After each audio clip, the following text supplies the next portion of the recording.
नमस्कार बच्चों, आपके अपने चैनल जीके स्टडी अड्डा बाय असिफ्ता सिंह पे मैं आपका बहुत बहुत स्वागत करता हूं। जैसा कि मैंने आपसे कहा था कि आपके लिए मैं 10th क्लास की एनसीईआरटी शुरू करने जा रहा हूं, लेकिन कुछ कारणवश शुरू न कर सका। इसलिए आज मैं आपके सामने भूगोल से पहला लेसन शुरू करने जा रहा हूं। तो देखिए, इसमें पहला चैप्टर का नाम है संसाधन एवं विकास। संसाधन एवं विकास इसे क्या कहते हैं? संसाधन यानी रिसोर्सेज, विकास यानी डेवलपमेंट। तो संसाधन, जैसा कि आप लोग समझ रहे होंगे, संसाधन यानी रिसोर्सेज यानी स्रोत। तो ऐसी चीज़ें जिसकी उत्पत्ति हमारे समाज में, हमारे ब्रह्मांड में हुई है और उनसे अनेक प्रकार की चीज़ें बनती हैं, उसे ही हम क्या कहते हैं? रिसोर्सेज या संसाधन कहते हैं। और इसी से अनेक चीज़ों का विकास होता है, अनेक चीज़ें आगे बढ़कर जाती हैं, तो उसे हम क्या कहते हैं? डेवलपमेंट कहते हैं। जब तक किसी चीज़ की उत्पत्ति नहीं होगी तब तक किसी चीज़ का विकास भी संभव नहीं है। तो सभी से विकास से पहले किसी चीज़ की उत्पत्ति होना बहुत ही ज़रूरी है। चलिए आज देखते हैं कि इस चैप्टर में हम क्या क्या पढ़ेंगे।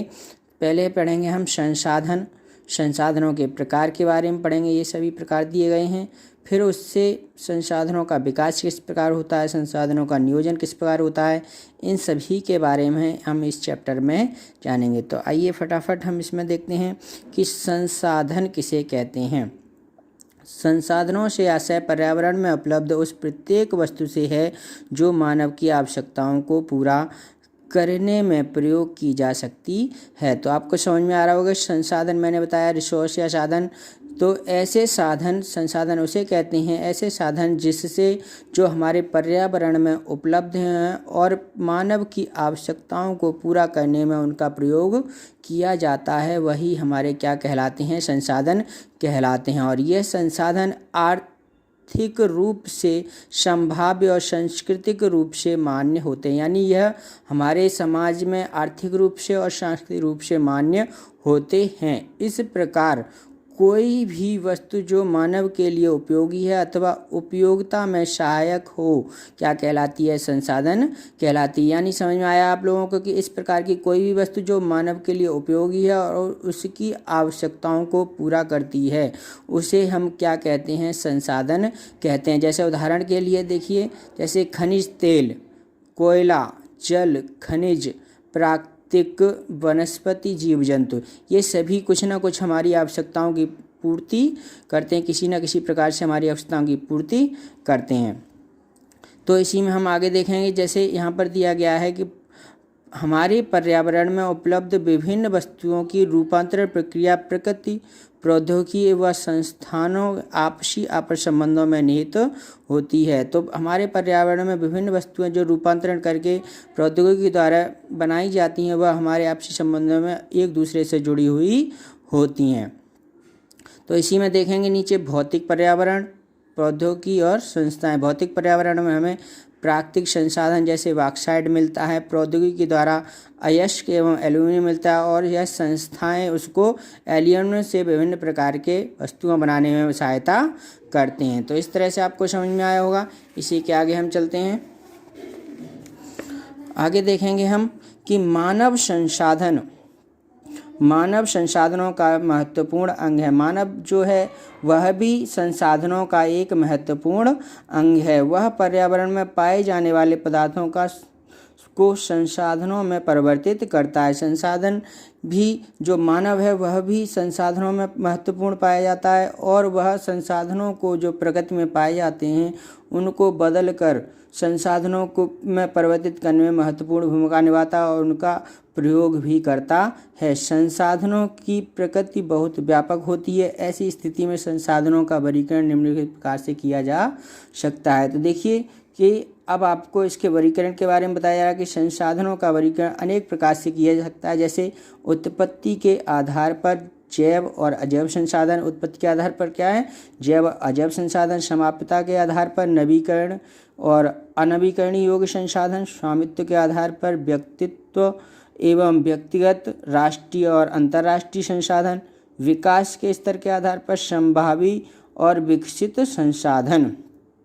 तो यहाँ संसाधनों का वर्गीकरण दिया गया है। किस प्रकार से संसाधन होते हैं, प्राकृतिक और मानवीय, दो प्रकार के होते हैं, प्राकृतिक और मानवीय। तो प्राकृतिक में क्या आते हैं, नवीकरणीय और अनवीकरणीय संसाधन आते हैं, और मानवीय में क्या आते हैं, संरचनाएं एवं संस्थाएं, मात्रा एवं गुणात्मक आते हैं।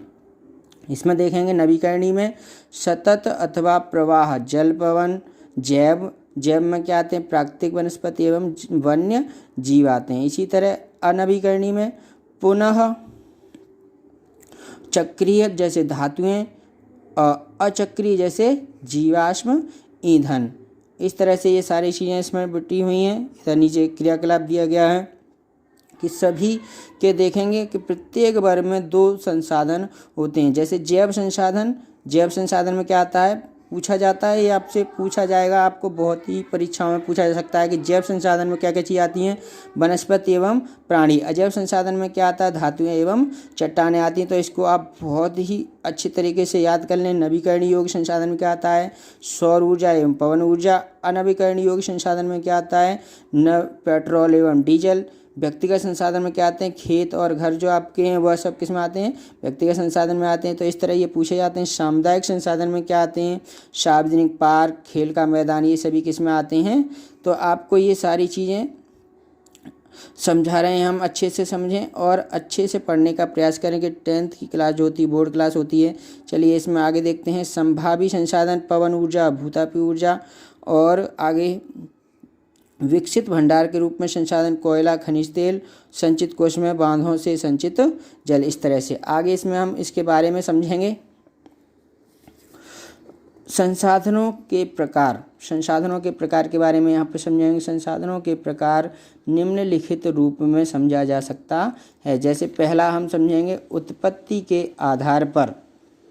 उत्पत्ति के आधार पर संसाधन, जैव संसाधन। उत्पत्ति के आधार पर पहला संसाधन है जैव संसाधन। इसके दो दो प्रकार होते हैं, जैसे हमने पहले पढ़ा। तो वे संसाधन जिनका जैव मंडल में एक निश्चित चक्र होता है जैव संसाधन कहलाते हैं। इन संसाधनों की प्राप्ति जैव मंडलों से ही होती है। इनमें जीवन व्याप्त होता है। यानी वे संसाधन, जैसे इसके उदाहरण से समझे, प्राणी जगत, वनस्पति जगत आदि।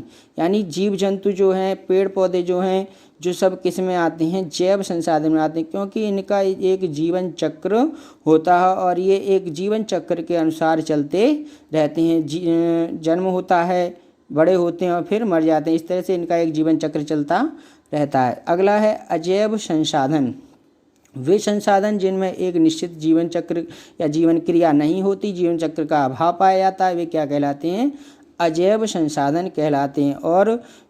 और इनको हम एक नाम से भी जानते हैं, जो निर्जीव हैं। क्या है, निर्जीव वस्तुओं से निर्मित होते हैं, अजैव संसाधन कहलाते हैं। साधारण भाषा में आप समझ सकते हैं, जो संसाधन निर्जीव होते हैं वह क्या कहलाएंगे, अजैव संसाधन कहलाएंगे। जो सजीव हैं वह जैव संसाधन कहलाएंगे। साधारण भाषा में आप समझ सकते हैं। समाप्यता के आधार पर अगला संसाधन क्या है, समाप्यता के आधार पर। तो समाप्यता के आधार पर संसाधन दो प्रकार के ये भी होते हैं, नवीकरण योग्य संसाधन और अनवीकरणीय योग्य संसाधन।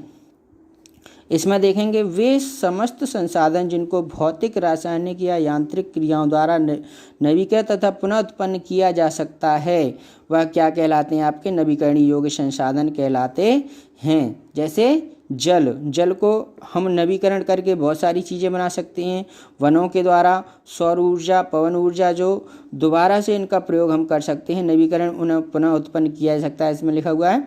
तो उन्हें हम क्या कहते हैं, नवीकरणीय योग्य संसाधन कहते हैं। अनवीकरणीय योग्य संसाधन वे संसाधन जिनका एक बार उपयोग करने के बाद पुनः पूर्ति नहीं की जा सकती, उन्हें हम क्या कहते हैं, अनवीकरणीय योग्य संसाधन कहते हैं। इन संसाधनों का निर्माण लंबे समय में होता है। ये भी याद रखें, पूछा जा सकता है कि कौन से संसाधन हैं जिनका निर्माण लंबे समय में होता है, तो कौन से अनवीकरणीय योग्य संसाधन हैं। उदाहरण जैसे खनिज तेल, कोयला। ये देखते हैं, आप लोगों ने पहले भी पढ़ा होगा कि इन चीज़ों का बहुत ही समय में निर्माण होता है। तो समझ में आया होगा आपका नवीकरणीय योग्य संसाधन और अनवीकरणीय योग्य, कि वे संसाधन जो दोबारा बनाए जा सकते हैं वह नवीकरणीय योग्य, और जो नहीं बनाए जा सकते वह अनवीकरणीय योग्य संसाधन हैं। अगला देखेंगे हम स्वामित्व के आधार पर संसाधन।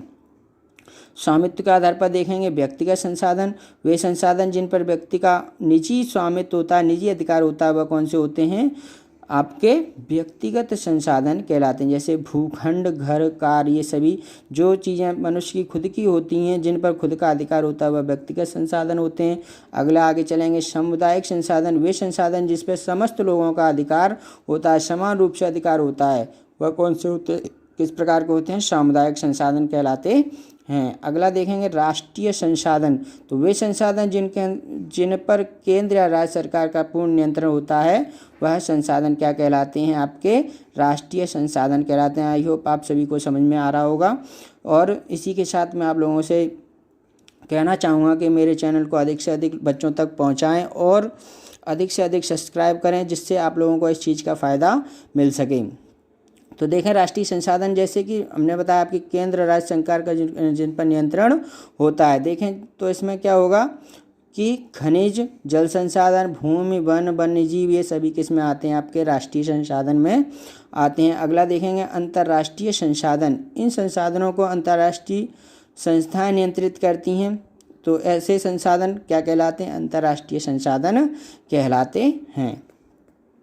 आई होप आप लोगों को ये वीडियो बहुत पसंद आई होगी, आप लोगों को बहुत अच्छे से समझ में आया होगा। इसी के साथ नमस्कार।